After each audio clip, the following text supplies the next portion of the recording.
Removing the airbox on the IS200. We're going to start with the air intake. The air intake is held on by three 10mm bolts at the front.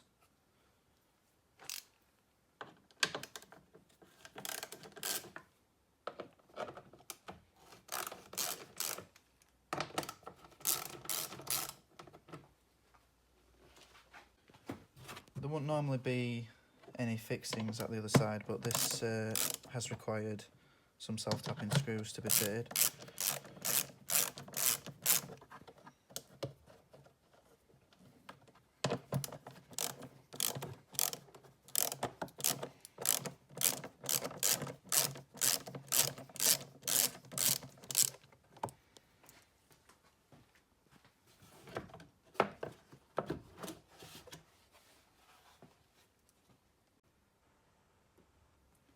Now the airbox is held on with three 10mm bolts.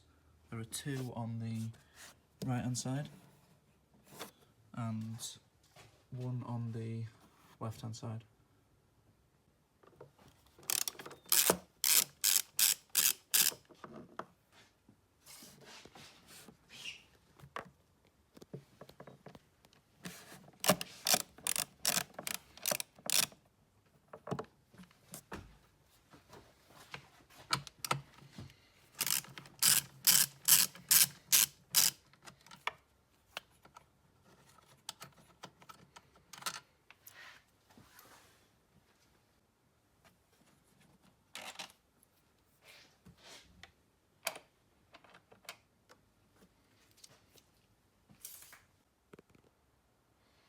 Now remove the connector here for the airflow sensor.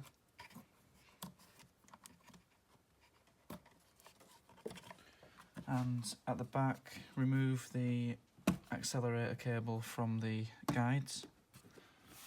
And now the airbox is just sat on the throttle body. Around here. And remove the breather pipe from there.